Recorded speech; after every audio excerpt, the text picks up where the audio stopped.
Okay, can everybody see my computer screen right now? Yes. And I've just turned on the record button, so. Okay, great. We're gonna go into present mode here.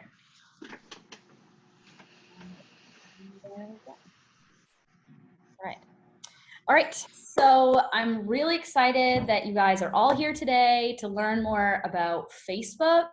I also hope that you'll attend some of the other trainings because they all kind of click together and they're all really important. But today we're going to talk about Facebook, and I'm going to be talking a lot as if with the assumption that you all already have a Facebook. So let's talk about how you can reach more people. There we go. Whoa. Let's not go too far. Okay, let's go over some terminology that I'm going to use throughout the whole presentation. It'll just help you understand a little bit more about what I'm talking about. Okay, so I'm going to talk a lot about the algorithm, okay? And the algorithm is what decides what is shown on a user's news feed on Facebook, okay? So what is the news feed? The news feed is when you log on to your Facebook and it's your homepage, and it's where you see all the updates from your family members and your friends and businesses and groups that you have joined. And they'll all be right there in your feed. So that's your news feed. Another thing that we're going to talk about a lot today is organic reach. Everything that I'm going to be touching on is about how you can reach more people organically, mostly without having to use dollars behind your posts. So organic reach is simply when you go onto your business Facebook page and you make a post, any type of post, a video, a photo, anything. If you make a post without putting money behind it, that is organic posting, and you will reach people organically.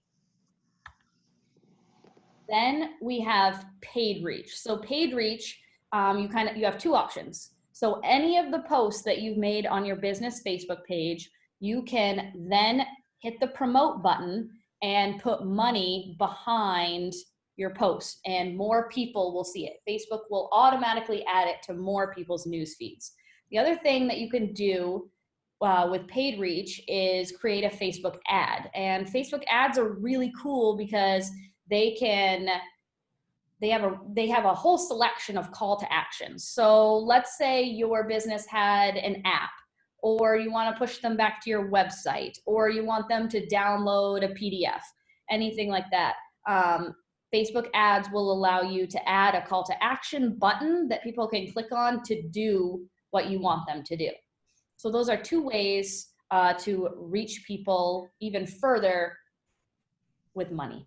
But not all small businesses have a huge marketing budget. So how do we reach people without spending lots of money? That's what we're going to talk about today. Okay, the other thing that we're going to talk about at the end, we're going to get into Facebook groups. So groups are different than pages. Groups can be public, private, you can have rules, but they bring people together over a common interest or a common product, something like that. We're going to talk about those quite a bit. And then pages. Pages are what all of you should have for your business. You should not create a personal profile for your business. You should create a business profile that is set to public so that everyone can stop and see your business online. Those are the major things that we're going to talk about today. So you can all unmute your microphone if you want right now, but how many people do you think that you reach when you make a post on your Facebook page? Does anybody have any idea? 40. It really depends. It can be anywhere from 3 to 40. Yep. So it sounds like you're looking at your insights on Facebook, right? Yeah. Yes, that's amazing. Great. So unfortunately, Facebook kind of like beat up small businesses a little bit there a couple years ago. So organic reach went from 20% to 2%. And that is a huge change, you know? So suddenly businesses were just reaching barely anyone by making posts. And we didn't know why. So I've read literally thousands of blogs of people who like professionally try to figure these things out, because Facebook doesn't just lay it out and say, here's how you can reach more people. It's all trial and error. So I've read lots of blogs, and this is what I came up with. All right. So why is this happening? In 2019, Facebook holds a conference every year, though this year it was canceled because of the pandemic, where they make different announcements. So in 2019, they announced that they were prioritizing contents from friends, family, groups, all of that stuff that encourages meaningful interactions between people. So they want your experience on Facebook to be more meaningful than just seeing a bunch of like random business posts. In 2020, they may not have held their conference, but they did kind of narrow down 3 ranking signals that tells Facebook if your content should be higher in the newsfeed or lower in the newsfeed. And so these 3 things are who a user typically interacts with. So if you yourself are interacting with a brand all the time on Facebook, like if you're commenting on, like we have certain people at Machai Savings Bank that comment on almost every single post that we make, or share it, or like it, or love it, or you know, whatever. Our content is going to automatically show up more on that user's newsfeed, just because that user has told Facebook by commenting that MSB, our posts, they're important to that person. Okay, the second type is the type of media you post. So the lowest ranking type of post that you can make is just putting a status update with words. So if you just type in your status box, like, I'm having a sale on Tuesday, stop by. Because it doesn't have a visual or a video, Facebook is not going to rank it very high in the algorithm. Now, if you post a status update with a photo or a graphic, Facebook will up that a little bit. You post a video, Facebook ups it a little more. And if you post, let's say you decide to go live, Facebook ranks that even higher. Okay. Third thing is the popularity of a post. So if Facebook sees that a lot of people are interacting with this certain video or a certain post that's been made, Facebook is automatically going to see that, and they're going to say, okay, this is important to people. We're going to put it on other people's news feeds. This is very wonky, I know. Okay. So what can your business or brand do about this? Now that knowing this, what can we do about it? How can we still get seen by people's Facebooks and such? Okay, the best way to do this is start conversations with people, okay? So when you post things, don't post to post. Your post should have a reason that you're making it. The post should add value to people, and the post should provide them with content that maybe they're going to share it, they're going to like it, they're going to react to it. It will start a conversation amongst people. That is the best way to get your content seen, is by starting conversations. So does anybody post regularly and get conversations started on their stuff? Anyone? I've noticed that more content that has to do, okay, like, so with lobster. So I've noticed that a post that has something to do with research or something that's associated to the benefit of the product starts conversation amongst people. So I try to be conscious of, I don't know, of what's going to be of interest and what is positive to the product, if that makes any sense. Yeah, no, that's really good that you're recognizing, like, okay, I've tried all these different tactics, and when I post these type of things, this is starting conversations, because the more conversations and shares and likes that you're getting on a post means that more people that even don't even like your page yet are I seeing got your tired of it. content. So that's really good. I'm gonna have to call you back, Bill, Okay. in about an hour, because I got a webinar I signed up for here. Sure. But Yes, I'd like, I'll be right. yeah, I'd like to Could you please mute have a yourself? conversation with you. Okay. Catch you later. Okay, thanks, Bill. Bye. Bye. All right, I'm gonna keep rolling. I muted her. Okay, great. What was I gonna say? Where was I? Oh, okay. So here's a really good example. So this pandemic hit, let me think, March 13th, I was told, okay, don't come back into work. We're all working from home. And that was the date when a lot of people were told, okay, schools are shutting down. We're not going to be going in, into businesses, all this stuff. And so my team and I at the bank, we sat down and we said, okay, our regular content isn't going to work anymore. So what do we post that will add value to people's lives? So as a financial institution, we were like, well, it's a pandemic and businesses are closing down and people aren't able to work. So we need to post about financial wellness, but not just stuff. We didn't just share Machias Savings Bank's content or about how you could defer a loan or anything like that. We didn't just share those things. We shared things from the state about how to get unemployment. We were sharing stuff from the federal government about your stimulus payments, anything that had to do with finances. So we weren't just sharing our content, we were sharing other people's content, but we made sure that it was content that we knew that would add value to people's lives. And our numbers shot through the roof of people that we were reaching, because we sat down and had a serious conversation about what is going to add value to people's lives right now. What do people really need? And that's something that you have to change all the time too, especially with this pandemic. Like, we were in like triage mode, trying to like fix things for a while at the bank. And now we're definitely moving as we start to open back up. Our conversations with people and the types of posts that we're making are changing.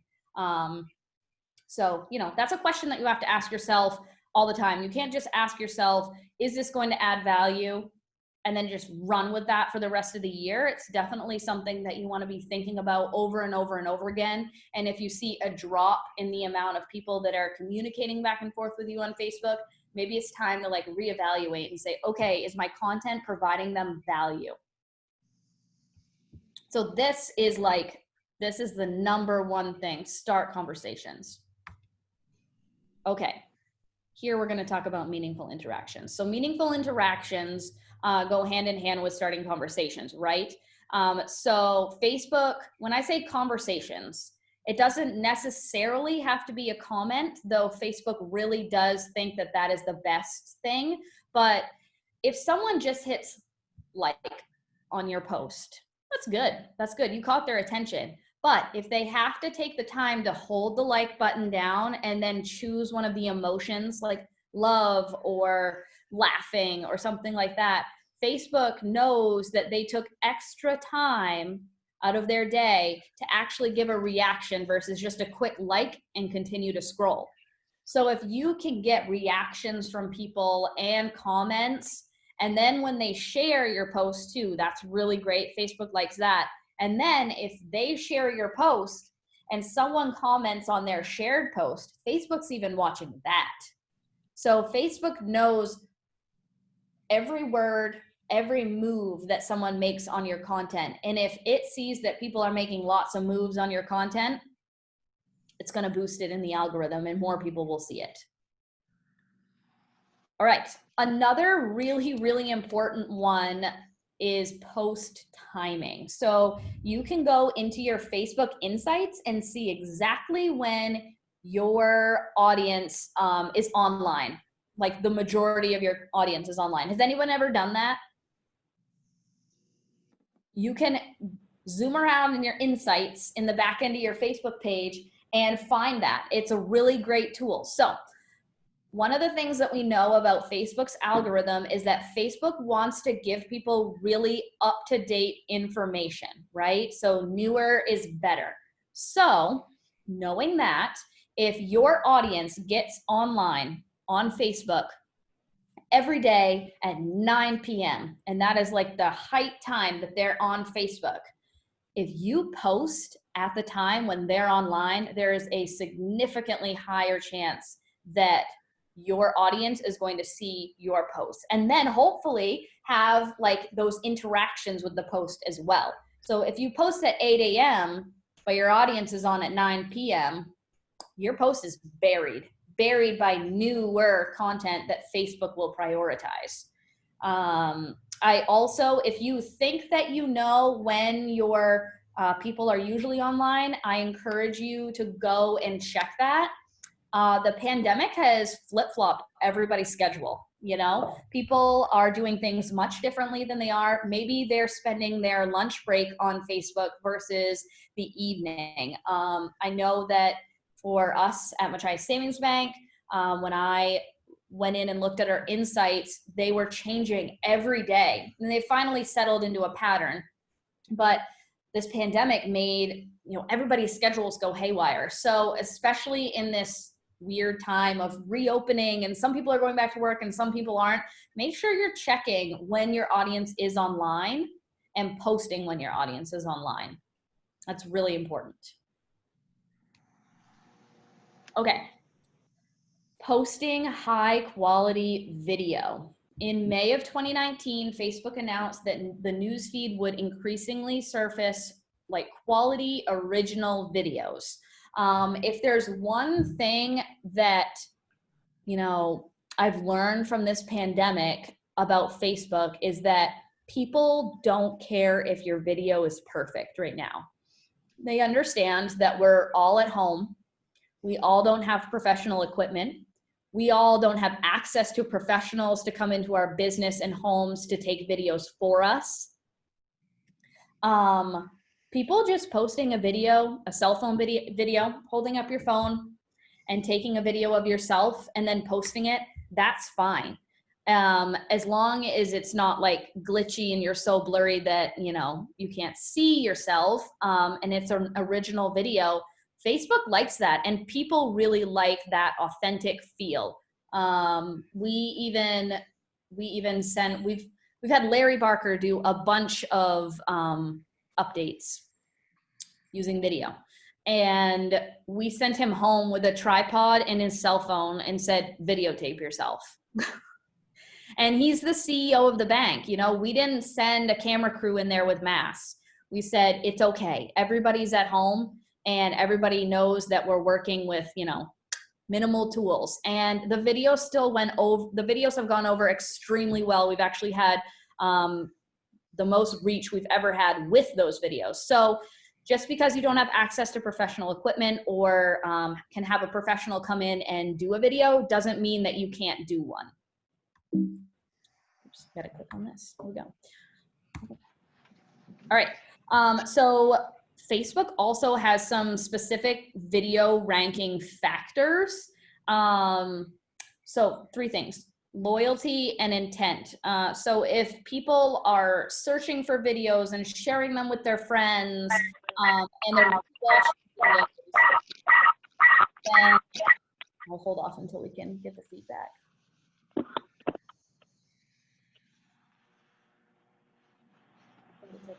Okay, so if people are sending these videos to their friends and returning to them to watch them because it's hilarious or informative or something like that, that is going to tell Facebook that, hey, this video is good.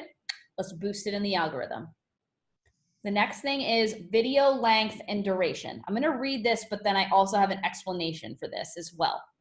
So you can go on a ton of different blogs and you'll read the same thing. So videos that people watch past 1 minute that are longer than 3 minutes. Okay, that sounds really long. Like that's a lot of work to make like a 4 or 5 minute video, right?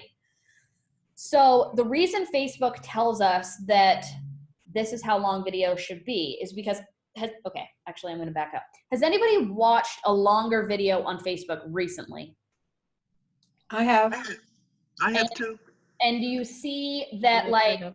you hit the 1 minute mark and there are ads that pop up and you have to watch the ad and then the video will continue playing, right? Not necessarily.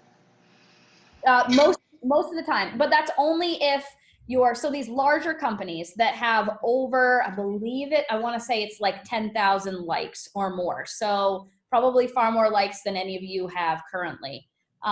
So if you have more than 10,000 followers on your page, companies will pay Facebook to drop an ad in between videos. Okay, like in the middle of videos. So Facebook is telling people that you should make a 5-minute video because we'll do ad buys. Well, for most small businesses, this statistic doesn't really matter because you don't have 10,000 followers.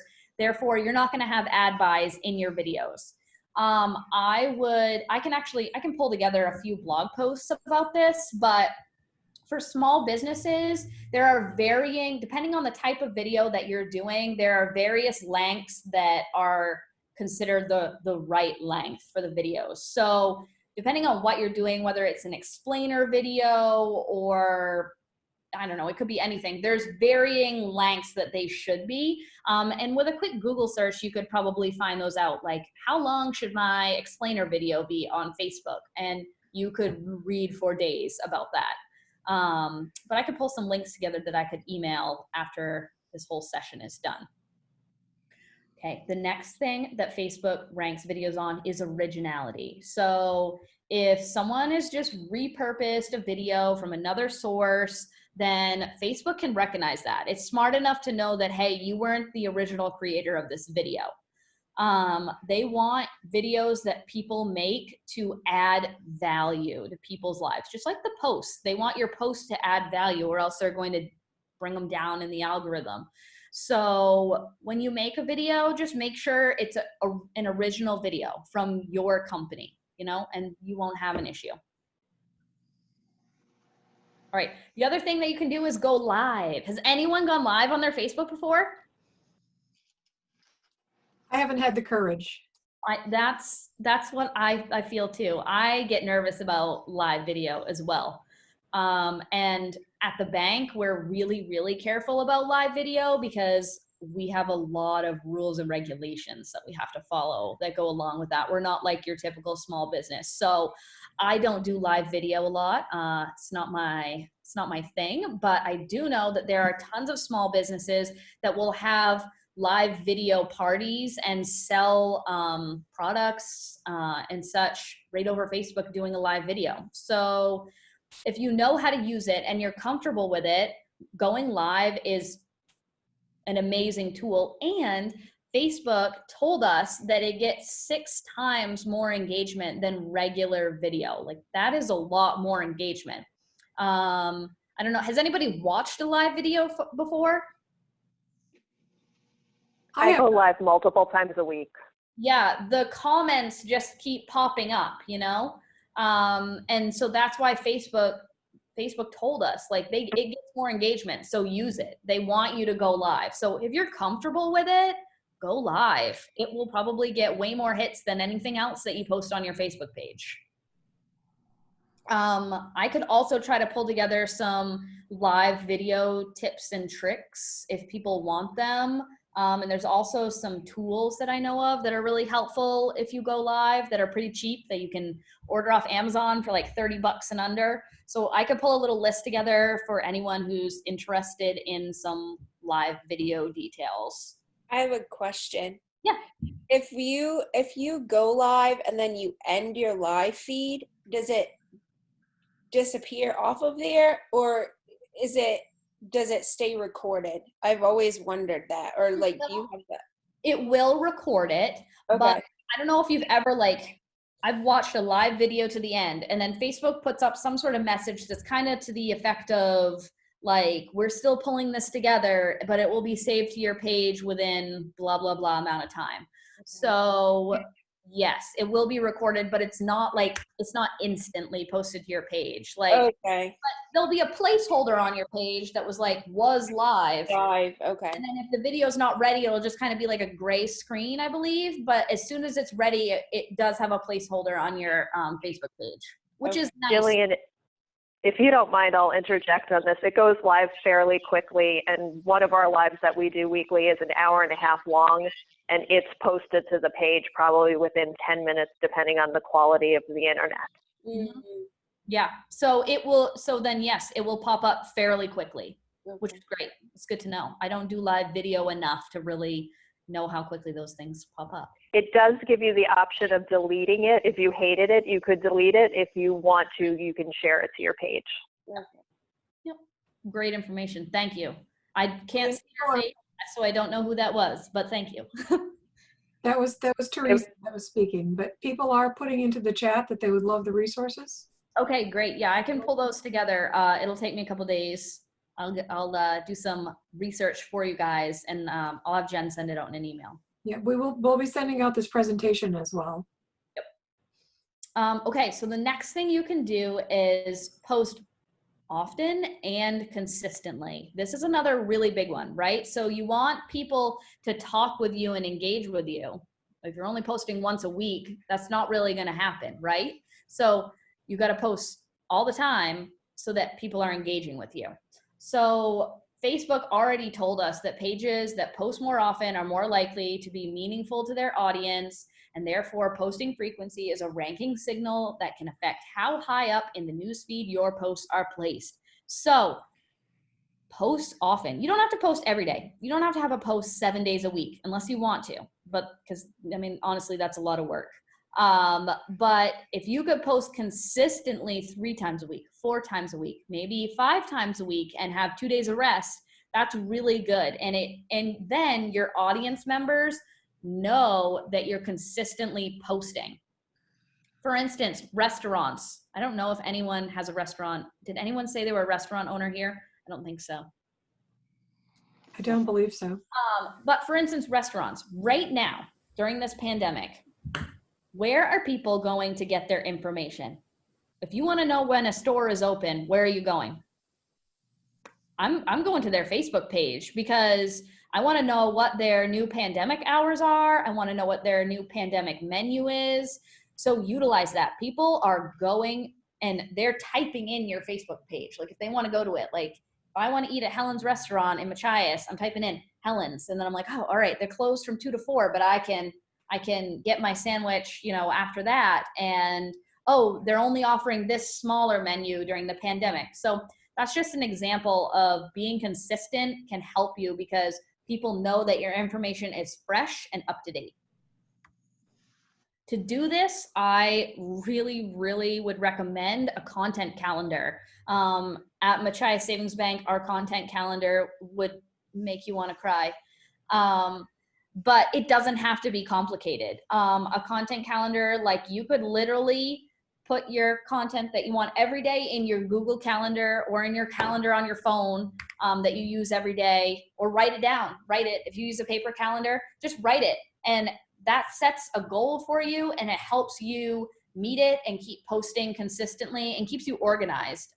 There are also a ton of content calendar tools that you can pay for. Some of them are free, various things like that. But if you wanted to do a quick Google search, you could find some, but find a way to organize yourself. Like even if it's a Microsoft Word document that says like Monday, bullets, Tuesday, like, and get those posts out. It helps me a lot to organize like that. I found some good ones on Pinterest. Yes, They were yeah. great. There's tons of great ones out there, tons of them. There's even a lot of, some people break down their content calendars by network. So they might have a content calendar for Facebook, they might have one for Instagram, and they'll break it down because while social media is the same in some ways, each platform is different and requires different things to post. So sometimes breaking them down by channel is helpful. So maybe if your only channel that you're using is Facebook, just have a Facebook one. But if you're using multiple channels, breaking it down might be a little bit easier for you too. Okay, so this is the only time I'm going to tell you to spend money. All right, so support your organic content with paid ads. Okay, right now during this pandemic, people literally have nothing else to do but sit on their computer or their phone and read social media, right? That's what we're doing. So now is a great time to reach people organically, but also there are just more people actively using Facebook right now. So it's also a great time to put some money behind like a paid ad or just boosting a certain post that you have. Has anybody ever like boosted a post? Do you have a marketing budget for this type of thing? I do. It's Teresa. Yep. Yeah, I recommend having a marketing budget. I can tell you that my budget at the bank, and it's the bank, it's where they keep all the money, but our marketing budget isn't huge to post, to boost any posts or do ad buys. Like we don't have a huge budget for that because we have learned how to reach people organically. But we still do, if it's something really, really important that we need to get out to customers, then we definitely boost it. But you know, like 10 bucks, 15 bucks, $100, it goes a long way. It goes further than you think. And you can target audiences based on demographics or just where they live. Like for instance, my husband has a fuel delivery company and he just targets people in certain areas that he's willing to drive to. Like we're not going to target the whole state of Maine because he's not going to drive to Presque Isle to deliver you 50 gallons of oil. Like it's not going to happen. So we will just target like certain areas. Like if he's going to be driving to the Calais area, then we'll just target Calais area that day and like literally throw 10 bucks behind it and reach a couple thousand people, you know? So you don't have to spend big money for Facebook advertising, I guess is my point. And right now, because there are more active users, it's a great time to throw some money behind posts. And I can give you an example if you want. Yeah, sure. Go for it. So DART is sponsoring a talk on June 10th with the author of the book Beyond Acadia. I put $10 towards the ad. I'm looking at the ad right now. $7.05 in 4 days. It's reached 3,700 people, and we've gotten 83 event responses for this event that DART's doing. Right. Yeah. I mean, like if you're a local store, like you don't need to be advertising to people in California. You know, you're trying to get people who are in the local area to stop into your store. So just advertise to people that are currently in Washington County, you know, or what, you know, whatever county or town you're in. And Facebook, the cool thing is if I am, let's say I'm from New Jersey, but I'm up here visiting, Facebook knows where I am. Facebook, if I'm using my Facebook on my phone, it's locating where I am and I will start seeing ads for things in the local area which I'm visiting, not just my hometown back in New Jersey. So that's kind of cool too. Jillian, we put a census post up because we're a census outreach center. Yes. It was like March 24th. Boosted it for $45. It reached 18,177 people. Yeah. Great. And 12,000 were organic. Yep. But I shared it to groups, Mm-hmm. and that to some of the groups that I'm involved in, and then so we wound up with 136 shares. Yep. And I think that's why I put the numbers so high. Yeah. And I think you don't just like make a post and then boost it and not worry about organic reach. You're boosting a post to complement your organic reach. And so you can see that in Jen's example because it reached, what did you say, 12,000 organically, but they were able to reach 18 in the end. So those two, the organic reach and the paid reach, work together and complemented each other. So that's kind of, you don't just need to spend money to reach people. You can still do it organically. Just use your dollars, and it doesn't have to be much, to reach a few more. Okay, let your followers know how to prioritize your content in their newsfeed. Does anybody know how to use like the see first option for businesses and stuff? Has anybody seen that? I use it all the time. No one. Okay, well, so Facebook did say that they're trying to give users, so me, on my personal Facebook page, they want me to have the power to tell them what I do want to see. So for instance, if, I don't know, I think I get notifications from Vasquez because I really like their food. And I want to know what their specials are. I want to know if there's price changes. I want to know when my chimichanga's on sale so I can run up there and get it.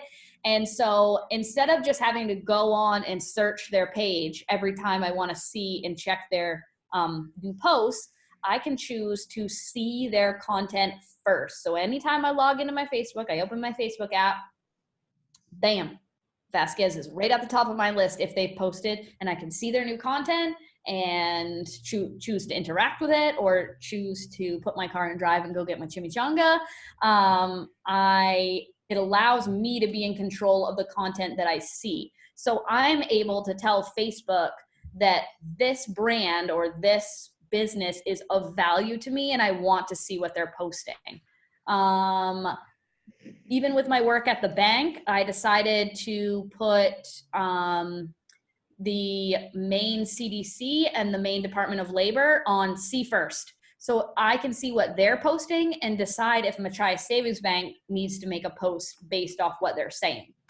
So there's a lot of good ways to use See First, but you can tell your people on your Facebook page, like you can even you can record your screen on your phone. You could take a quick video of yourself doing it, but show people how to hit that button and pick their preferences on how they want to see the content that you're posting. And then if they choose See First, your content is going to be like right in the top of their newsfeed every time they log in. It's just bam, hitting them in the face with, you know, your content every time, so that you're always like the top of their brain and knowledge about what they're thinking of when they're on Facebook. So I definitely recommend telling your customers how to do that. Okay, this one is a little bit longer. I'm going to talk about this for a little bit longer. Okay, so Hey, empower. Jillian, sorry to interrupt. No problem. Would it be possible, I don't know how to do See First. Could you show us on your computer? Oh, definitely. Or how you actually do it, like how you do that? I don't know how to do that. Jen, can you write a note for me to do that right at the end? And I can exit this thing and go into, I'll just open up my Facebook page and I'll show you how to follow a brand. I will do that. I'll make a note. Okay, don't let me forget. No one let me forget. I can't see your face, whoever asked that. Don't let me forget. Georgie, hold us to it. Okay, don't let me forget, but I will 100% show you how to do that. I can do that in like 2 minutes. Okay, so empower your people to advocate for you, okay? So before social media, before websites, like way back, what did people use to market their business? A huge tool was word of mouth marketing. Well, social media is no different, right? Social media is word of mouth marketing between two different people or a group of people, right? So use people to advocate for your business, right? So does anybody follow any influencers on Facebook or Instagram? Does anybody even know what I'm talking about? Am I crazy? I know what you're talking about. I don't follow any. Okay, got On it. Instagram. On Instagram. Yeah, on Instagram. Watching influencers on Instagram is like my dirty pleasure. Like I love it. I love it. I love people to tell me what I should be buying and why I should buy it and review products. Like I love product reviews, okay? So how influencer marketing works is generally brands of any size, because you see like little jewelry boutiques all the way up to like large clothing brands in the United States. And they hook up with an influencer and they go, okay, you have a large following, generally 10,000 or more followers. A lot of the women that I follow on social media have like 500,000 plus followers. And they'll hook up with them and they say, hey, we'll give you a certain percentage of every sale of this item if you promote it on your social media. And then these influencers will promote it. And then, of course, I'll swipe up on their link and I'll purchase it from Amazon and it'll be here in 2 days, right? And so the brand's making money and they're gaining awareness, and the influencers also making money. So there are people that like literally just review products and earn money, and that's all they do with their life.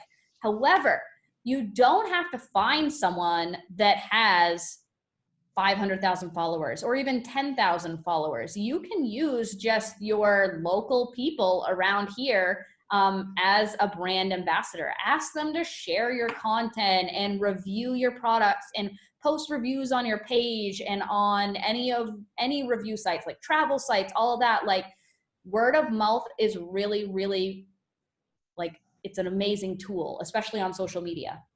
The other thing is, does anyone have employees here?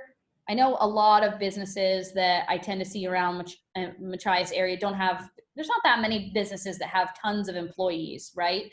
But an example of this is that when Machias Savings Bank makes a post on Facebook, our employees share it like crazy. And that automatically boosts our engagement because Facebook doesn't know that they're our employees sharing it. They just think that they're people sharing our post and that it's meaningful to people. So if we have 250 employees sharing our social media and liking it and commenting on it and all of that stuff at any given time, we have this whole group of advocates that we do pay them. I mean, they work for Machias Savings Bank, but we're not paying them to advertise for us. It's free advertising. So if you have employees, it's okay to encourage them. Like, if you feel comfortable, like, share our stuff to your page, tell your friends about it, give us reviews, like all that stuff. It's okay to ask your employees to do that. And a lot of them are really happy to. Like, if they're happy to work for you, they're happy to share this stuff as well. So don't be afraid of tapping into influencers, no matter like how large their following is, and employees.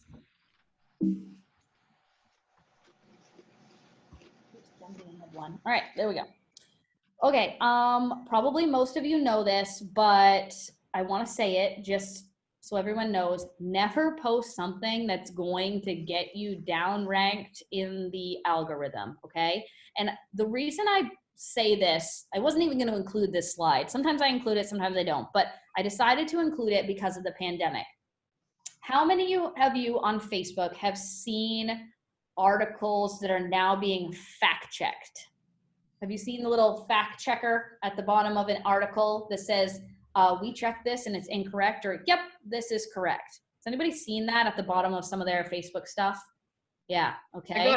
I got a notification from them this morning that something that I shared was found to be right. So because you shared something that's untrue, Facebook is automatically like demoting you in the newsfeed. They're going to be like, okay, this person is not posting things that are true. Okay. So before you ever post a link or an article or anything, you need to know for like 100% that this is accurate and true. Because if Facebook sees that you're posting misleading health stuff about this pandemic crisis, they will take it down. Then you'll have this big thing under your post that says, hey, this isn't true.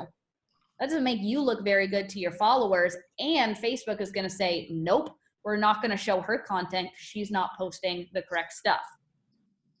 So I have like a little bulleted list here of different types of content right now that Facebook doesn't want you posting, and they will like drop you in the algorithm. But what I worry about in the moment right now is pandemic stuff and Black Lives Matter. If you start posting things that aren't true and articles from a random source that you don't know where it's from, Facebook finds out they're not true, they will push you down in the algorithm. So what I like to think about, if I'm going to post an article or anything like that, I go back to high school and college and I think about my research papers and I think about what is considered a good source to use in a research paper and what's not. If I wouldn't use it as a source on a research paper to write an MLA format for my professor, I'm not going to post it to my Facebook page.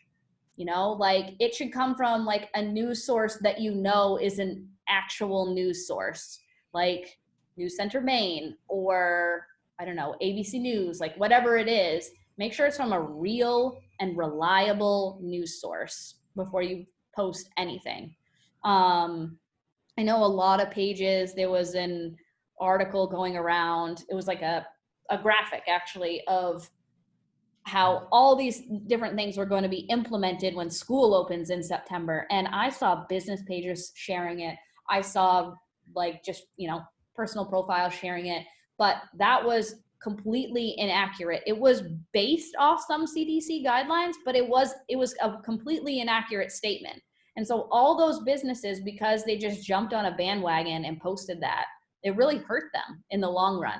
So make sure your content is correct and accurate. All right. All right. The next thing we're going to talk about, which I think is something that a lot of businesses and even marketers haven't really started pushing, but I'm telling people about it now because I see it coming, and I saw it coming last year, and it's just ever growing. So if you log on to your Facebook app or your Facebook page on a desktop, you are probably seeing a ton more content about groups. So any groups that you're in, you're seeing their content show up in your newsfeed. There's quicker access to groups now on your Facebook page. Like I can just click right here on my bottom bar, and it takes me to all of the groups that I'm a part of and everything that everyone's saying in the groups that I'm a part of. Facebook feels that groups are where the most meaningful interactions happen. Do you remember what we talked about earlier? Meaningful interactions. So where the most conversations and likes and replies and reactions, all that stuff, Facebook sees it happening in groups. Therefore, they're changing their platform to revolve around groups. Are any of you guys in groups or like monitor groups? Like you're in charge of the group itself? My personal page, I'm in groups, but the business SEC business page is not. Right.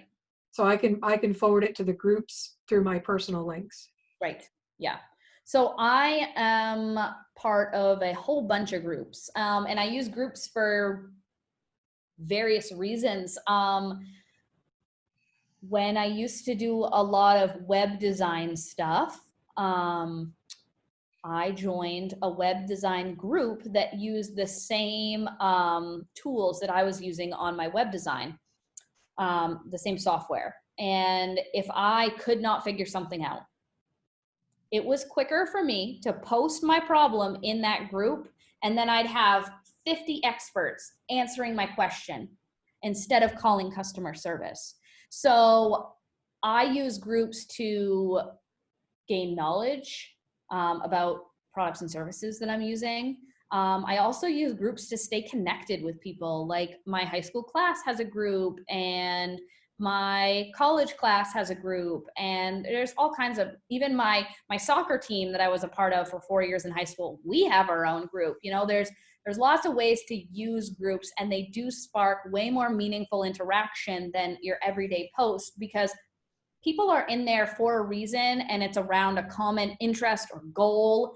And so it's just automatically people are going to want to like have a conversation about that a little bit more than like a random business post. So the cool thing that you can do, if you go over to the community tab on your, I got to plug my computer in, guys. It had 100% battery and it says it's going to die. I'm sliding over here. So if you go over to the community tab on your Facebook, you can actually create groups for your business. Let me get this plugged in really quick. So you can create groups for your business. So let's say you sell a product or a service that maybe you think it needs a little more education with it, or people could really, you know, use some tips and tricks and blah, blah, blah, stuff like that. and you want to form a community around it. So people could go to your Facebook page, but then also decide to be part of like a specific group about a specific tool or product that you sell as well. This may not work for all businesses, but I do think groups are really, really valuable for people. For instance, like Washington Academy, okay? You've got the big school page, right? But you have hundreds of classes that have graduated.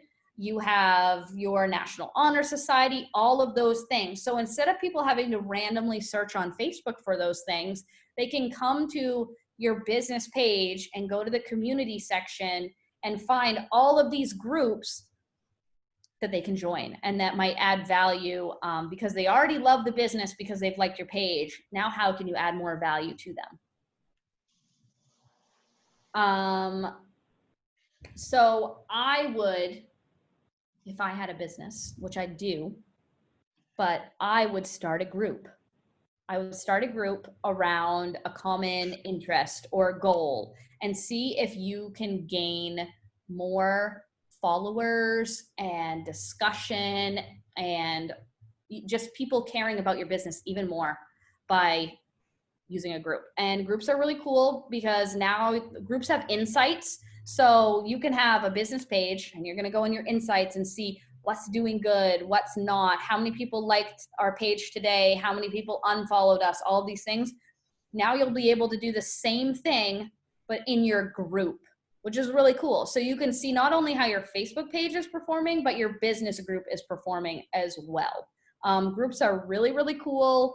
Facebook is constantly making changes to give more views to groups. So I can also come up with a whole bunch of resources about groups and the best way to run them, to keep things so no one starts saying super negative stuff in there. I can pull together some resources for you guys if you'd like for that as well. Does anybody want me to pull resources for that? That would be great. Yeah, I'll pull Yes, resources. I can Can I ask you a quick question, Jillian? Yeah, This is absolutely. Georgie. When you have a group within your Facebook page, Mhm. and you post content on your Facebook page, Mhm. will it also post comment to your group, or is that a separate posting? Right, totally separate posting. Okay. I also wouldn't recommend posting the same content that you're posting on your regular old business page into your group, because your group should be like sharply focused on something, where your business page kind of encompasses your whole business, right? And your group should be like focused in on one element that you think will create conversation and will add even more value for people. I also say the same thing about social media platforms. Like, what you post on Facebook should not be the same thing that you post on Instagram or Twitter or LinkedIn or any other platform, TikTok, whatever you're talking about.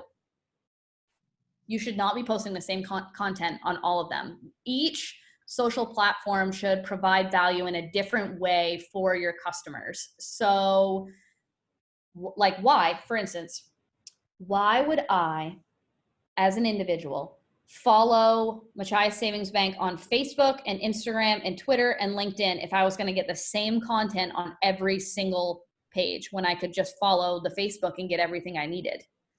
You know, you want to give users a reason to join your group, follow you on different platforms, and you want to give them different types of value on each platform. But I'm going to be honest with you, that's really hard. And it's a lot of work. We have 3 people on the social team at Machias Savings Bank. And through this whole pandemic, we've barely been able to keep up with Facebook. So we have 3 people that are literally our job is social media. Like, I sit on Facebook all day for a job.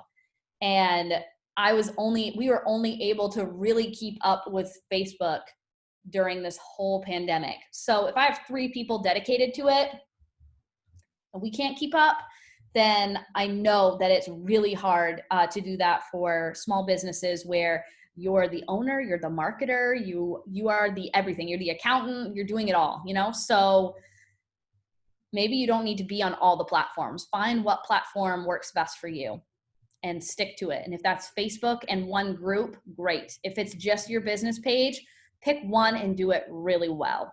That's my recommendation. Could I ask a question about the interface between Facebook stories and Instagram? Is that the same thing? Are people just posting their Instagram things on Facebook? So they can, absolutely. On my personal profile, so this is not business, but on my personal profile, I'm a young 20-something, so we prefer Instagram, right? However, I have tons of family members who are all on Facebook that are not on Instagram, that want to see my crazy toddlers running around in the yard or whatever I post. And so I will post my photos and my stories on Instagram, and Instagram gives me the option to also post those on Facebook. And I do use that for my personal use. There's definitely some things that you can post on all platforms. Like if you're changing your hours, post that on all platforms, you know, that way everybody sees it. But generally you should be creating different content, and you shouldn't actually use that tool that Instagram has given you. So, Yeah. Jillian, I have a question, and I apologize because I don't mean to get us off topic. No, My greatest confusion in social media, I'm right at that age where, like, I didn't grow up with a cell phone, and then, but yet my sister's 2 years younger than me, and they all had cell phones in school. You know what I mean? Like, I'm in that place. So I'm not very good at distinguishing, like, what platform is best for what audience. Do you have a resource that helps us understand like what's the differences between these things, you know, because I don't get it. Yeah, no, I think that's a problem that a lot of people have. And honestly, there may be a lot of tools out there that like try to sell you like, hey, we'll tell you like what the best platform is to be on and like all that stuff. But really, it comes down to you knowing your customer. You should know everything there is to know about what your customer looks like. You should know where they live. You should know if they're male or female. You should know all kinds of various things. You should collect their email. There's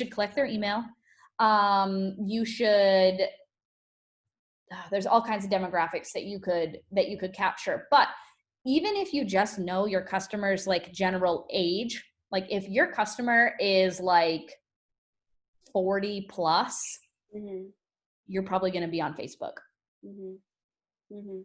Yep. Instagram, TikTok, Snapchat, all those ones, you're tending to target younger people. And if that's your market, or if you're trying to break into that market, jump in.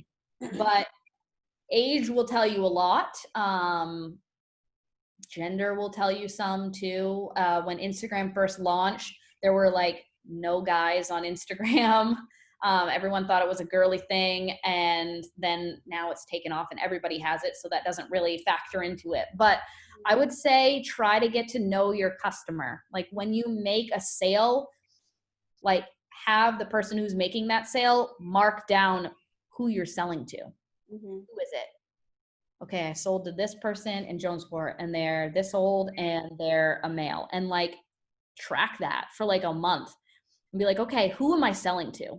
And then that's when you dive in and like really decide where you are. Okay. I know that's really like not super helpful either. No, it is. It's really a matter of the portion of that you spoke of earlier, the portion of Facebook, the place that you go to see your interaction. I guess I need to manipulate that better and really look into my demographics and look at that, and I can use that information to base more of my decision on social platforms and what ones to interact with. Yeah. I know that This is Jen. Is there a basic guideline that they use that says People between the ages of 14 and 32 use Instagram more or anything like that. I don't know, but I'm sure there's one out there. Can you take a note for me and I can look that up? I can try to find something like that. I can also look into like maybe some tools to try to like some tips and tricks on trying to figure out who your audience is. Like, who is my audience? Are they even on Facebook? Am I using my time wisely? Because your time as a small business owner is like so valuable. So you want to make sure that whatever you're doing, you are doing it and reaching the most people that you possibly can. Mm-hmm. Yeah. Yep. I didn't really talk about Facebook stories, but someone brought it up, and Facebook stories is great. I haven't read much up on Facebook stories, but I'll tell you this right now is that people go on to Instagram to watch stories. Don't go on to Instagram to scroll the feed anymore. I mean, they do. Wow. But people are on Instagram to watch stories. Like, I go on to stories and I just sit there and have someone talk to me and tell me the content. I don't want to scroll and have to read. Like, users are super lazy. Like, Facebook users are super lazy. We want our content. We want it now. And we don't really want to have to read it. We want someone to like tell it to us.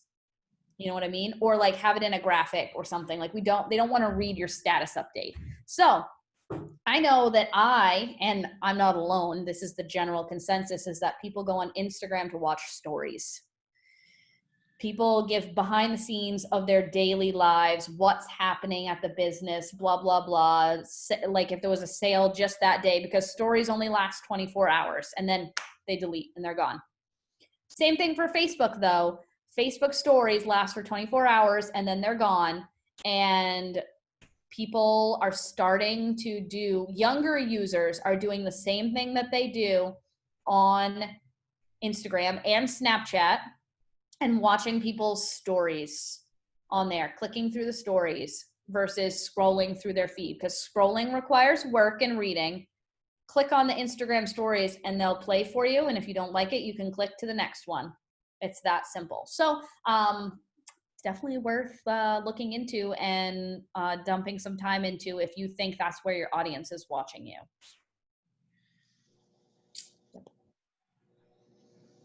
Okay. This is actually the end of my Facebook presentation. However, I love to answer people's questions, so I'm going to stop sharing my screen so that we can like have a discussion and talk about things. And if you have specific examples from your business, I would love to hear them, and I can try to give you tips and tricks too while we have time. So I'm gonna. Jillian, you're going to bring up Facebook and show us See First. Yes. Okay. Let me open up Facebook, and then I will do a screen share again. Okay. I'm going to do a screen share right now. Let's see. All right. Now, hopefully, can you see my screen, the Facebook screen? Do we see? We can. Okay, great. So I got to move you guys. All your little pictures are up at the top where my search bar is. Okay, so I'm going to go to, I'm going to try Savings Bank. And can everybody see my cursor where it is? Yes. I can go to, I believe it's in these three little dots. And I can go to my follow settings.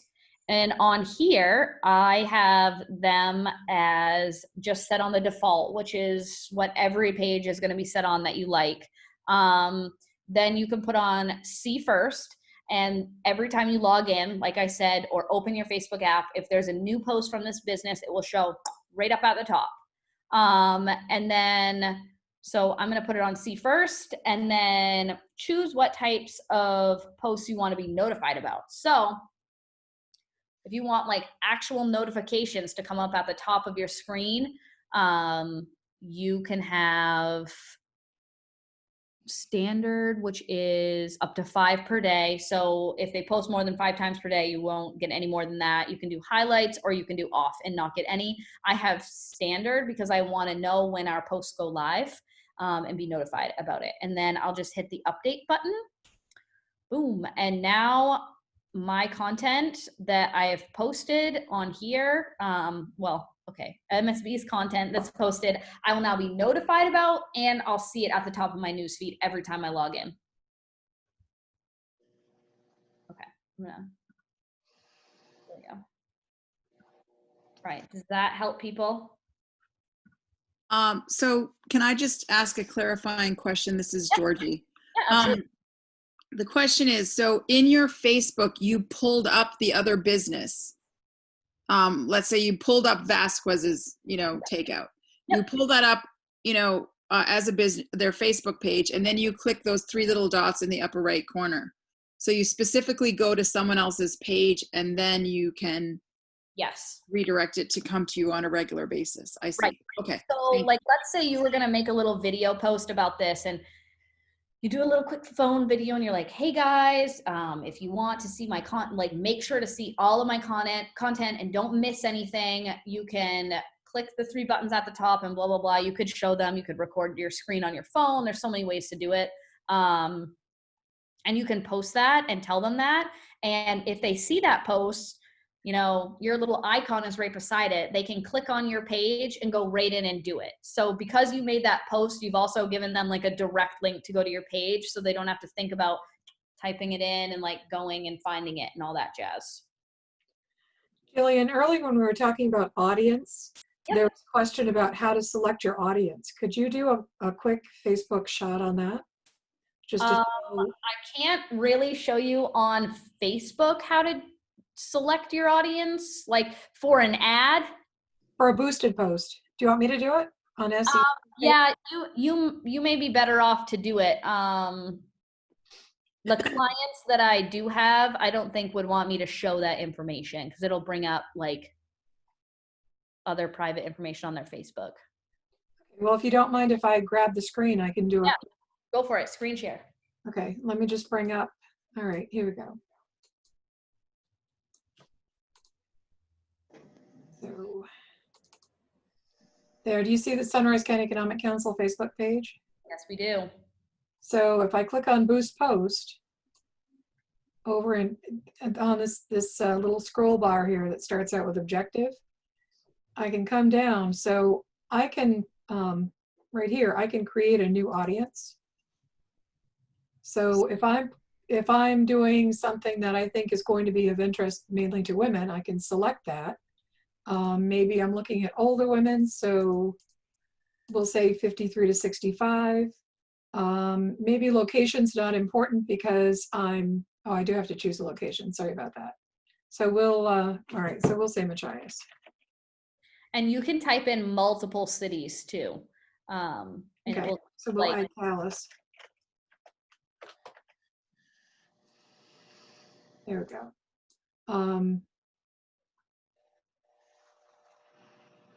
So I'm going to browse. So maybe I'm looking for people who have a household income in the top 10% because I don't usually see them, but I'll choose them anyway. So I can add additional. Also at the bottom, you'll see that there's like a little gauge, and it will tell you if you're too specific, too broad, and if you get it in the green, then Facebook thinks that you're doing a good job too. So that's really helpful. So, and maybe I want to use people who are mobile device users because I'm going to hit Instagram as well. Maybe that's, important to me. So we'll go with that. So now I'm up in the green. Potential audience size 2,900, so that's good. So I can choose them. So you have to choose your audience. Yeah. So this is test. So now I can save that. So I've created my own, put in my own specifications. So Yep. And then it'll ask you for your credit card information and how long you want the ad to run, what your budget is. All those things will pop up, and then you can boost it. Also, I wouldn't recommend attempting this by yourself. You may want to hire someone with a little bit more web design knowledge, but that little Facebook pixel thing that you see over on the left-hand side, down below your budget, Jen, one right here. It's Oh, like here, a on Facebook and off Pixel. thing. Yeah. So, you're going to want to turn that off. But so if you have a Facebook pixel installed on your website, Facebook will actually tell you how many people clicked on that paid advertisement and then went onto your website and made a purchase, which is really cool to know, like your ROI, your return on investment on your Facebook ad. But I don't install Facebook pixels for people, and I'm a Facebook person. I let my website guru do that. So it might be worth hiring someone for an hour to set up your Facebook pixel and do that. Just If as you sell online. just as an FYI, depending on what you're doing, the census posts that we've put up are considered a social issue. So in order to do paid advertising or paid boosts on anything that's a political or social issue, you actually have to go through a pretty major process with Facebook to be allowed to do that. Yes, very true. Yep. Most people don't necessarily have to worry about that, but it's definitely something to think about. And then you have to wait for your ad to be approved and all that stuff. Does anybody else have other questions?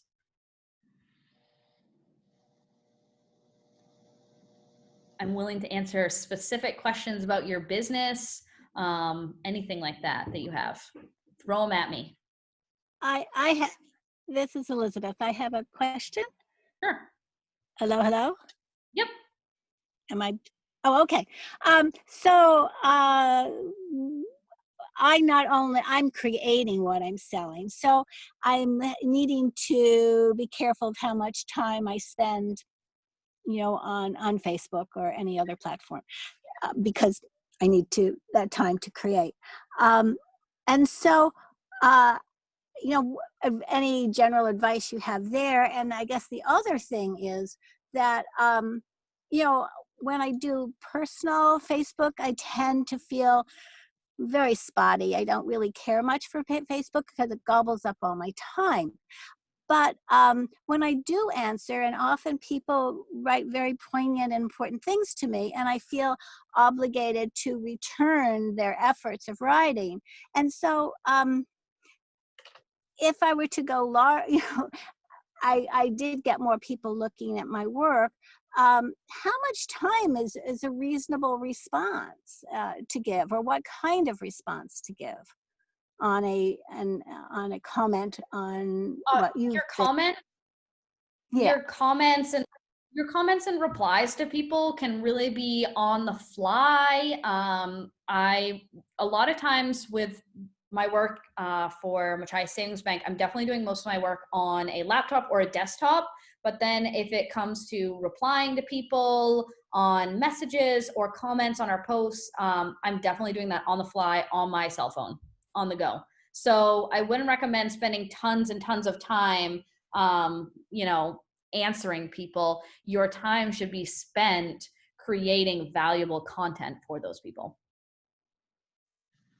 Right. Okay. Could you just give me, say somebody was very wonderful and responding to your work, how meaningful it was, and all these really lovely things.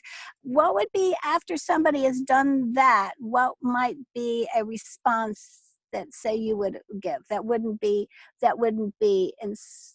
would have some reciprocity of equality to it, or something like that? If you feel like you need to, create an equal comment to what they've said, maybe you need to take a little bit more time on it, like 4 to 5 minutes, really thinking about writing things out. Most of the time, my responses take me under a minute to do. Okay. I will try to keep that in mind. And say if you're going down a list of people, right? Could you say the same thing to everybody, or how do you nuance? If it's out on a, Or do you nuance? if it's a public chain, and people can see that you're posting the same response to every person, I definitely would recommend that. If people are asking you the same questions in a, you know, a personal message, then you can give them all the same answer and no one will know. Okay, so they are not privy to. Could you just go over that again? I'm not sure I understood. Okay, so personal messages, it's only you and that person see it. So even if 500 people ask the same question, you can give them all the same answer, right, because no one else knows that they've messaged you. But if someone is commenting on a picture that you've posted and you give everyone the same answer, people will know that, and it kind of sounds cheesy. Right. Right. Danielle, I have seen that other. Pardon? Oh, sorry, I didn't know you had another question. I was going to let Danielle ask one. No, please do. Oh, okay. Okay, thanks. I have a couple of questions about groups. One is maybe some general guidance about whether to make a group public, private, closed.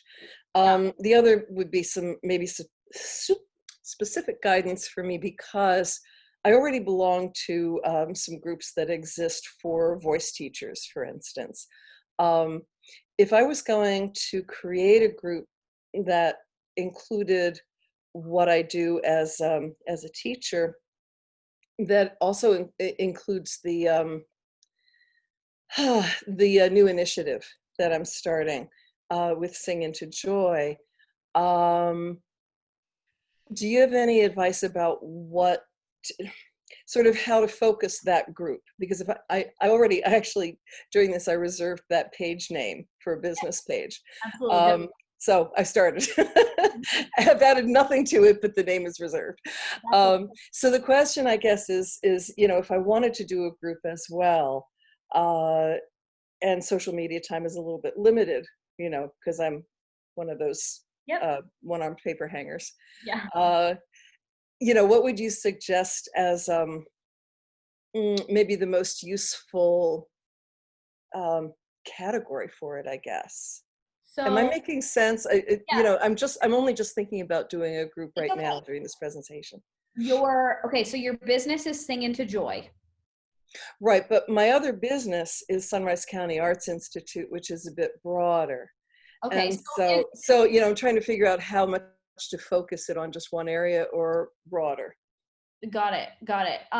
So I would say that I don't know how, so Sunrise County Art Institute. So if you have different classes that you're offering, like you have a class on this topic and a class on this topic, you could make 2 different groups for those. So I know that a lot of people who normally do trainings, like that literally do trainings for a business, for their work, people, like we can't all be in person here today. So they have started creating groups, and within Facebook groups, you can create modules of different lessons and resources and all of those things. So, you know, you might be Sunrise County Arts Institute, but what groups can people join and learn from you that way? Now, if you have content that you've really worked hard to create for lessons that you're putting up there, I would also recommend that your group is a closed group. So you make sure people pay you before you let them in, right? Because you don't want them to get all that amazing content that you've created for free, right? So definitely a closed group. Probably not private. Private, I believe, I'd have to go look at my definitions, but private is not even going to show up on your business page, because private means that like only people with the link can get in. And if you want to if you want people to be able to go to your Facebook page and then click on the link to join your group, you're going to want it to be a closed group, not a private group. Mm-hmm. I've checked my definitions on that first to be sure. But yeah, you want them to be able to see it on your page, but then you could create modules for different classes that you're offering because you can't be in person to teach those classes, but you can still teach them in your group. You can go live just to people within that group as well, too. So if you want to have all these modules set up of classes that you're teaching, but then also be able to go live and interact with people, a closed group is a great way to do that. Would you give the group the same title as your business page, or would you make a point of making it different? Right, make it different. So whatever the class name is, or maybe it's like I don't know, like drawing 101. I don't know. I don't really know what you do. Right, no, it's fine. But like drawing 101, you literally call your group that. Got it.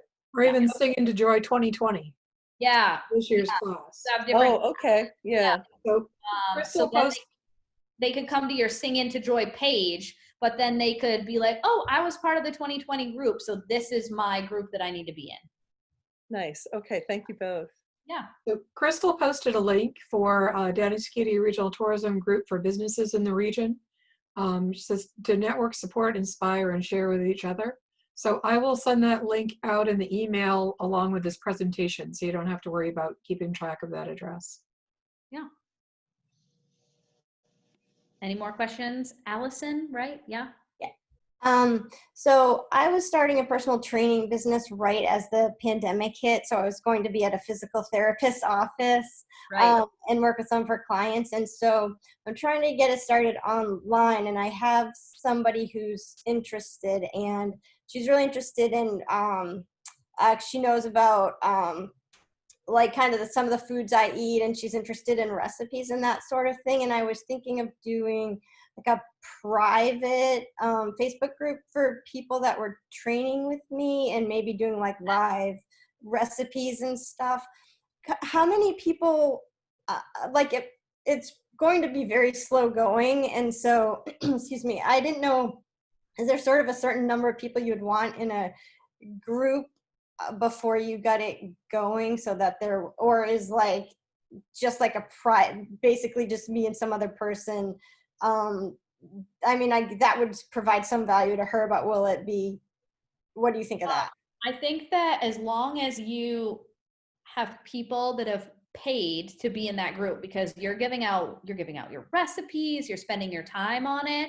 So if you have some way to like, okay, if you buy a membership, or I don't know how you want to run it, you can be like, yeah, that gives you access to my private Facebook group, which then gives you all this like amazing content. So not only are they seeing you at the physical therapy office, but you also who's in the group, what their problems are or what they want to see from you, and you can begin helping them. So if it starts with one person, that's okay, but make sure you market that group as well. If you're going to put time and effort into the content, you want to make sure that you're trying to sell it to other people as well, right? So whatever it is, like if you have a client and you're like, okay, because you've paid for this, you get access to this, or for $10 extra you can join this group, or however you want to run it. And then you can go into that private group, and everyone there is interested and dedicated to the content that you're creating. You could go live.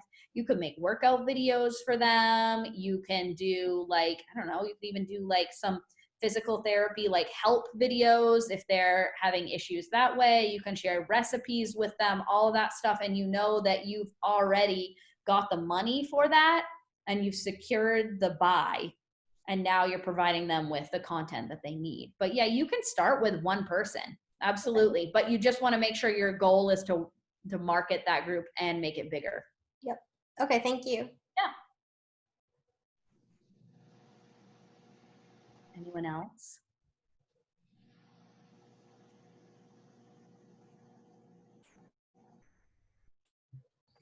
There are no more questions? No more questions. Okay, Jen has my homework, then I'm going to go home and find all kinds of various items for you guys and make sure they get sent out to you. So I will do my homework and send them to you. And if anybody has any questions about things, when Jen sends out that email, Jen, I will give you my email to put in there so people can contact me if they have questions about like more specific things. If you think of something after this video is all done and everything. And just as an FYI, Jillian is our trainer for a number of the other training sessions that are coming up in this workshop series. So if you come to the Instagram session and you say, I tried what you said on Facebook, but I forgot point B, I have a suspicion that she probably would let you get that question in there as well. Yes. And all of my training sessions that I'm doing for SCEC really click together. They all work together. I'm going to take you through Facebook and Instagram. I'm going to help you work out a content strategy and what content you're going to create for your business. I'm going to show you how to use some free software for graphic design. And I'm going to show you how to do email marketing too, if you're not already doing that. So they all kind of like fit together. So if you're coming to one, I would encourage you to come to all of them as well. And just another piece for Washington County businesses, we're working on raising some funds to, excuse me, enable both of our contracted presenters, Jillian and Ashley, who you met if you participated in the branding workshop.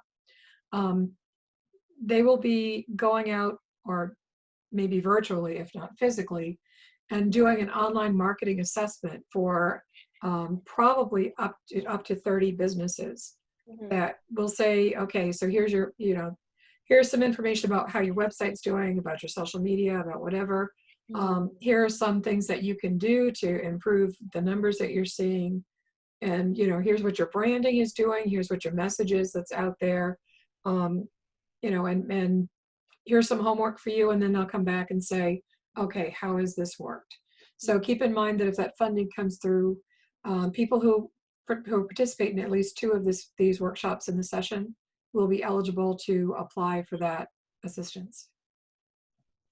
So just wanted to let you know that that was also a possibility. And that's fantastic. Yeah, I would love to come work with some of you guys too. That would be really fun to get to know your business more and help you out. Great. Thank you. Thank you very much. Yeah, no problem. I hope that I helped you with Facebook and didn't scare you with Facebook. That's definitely helpful, and how blessed we are to be in a community that has resources like this for us to have, because we're a unique culture in the corner of the United States, and we're just so lucky to have this, Yeah. Thank you so much. Yeah, no problem. All right, well I guess we're going to end a little bit early, so we'll let you go. Thank you, everyone. And when you get the evaluation survey link, please do the evaluation, because like I said, that's how we improve, is with feedback from you. So thank you. Jillian. Bye, everyone. Bye.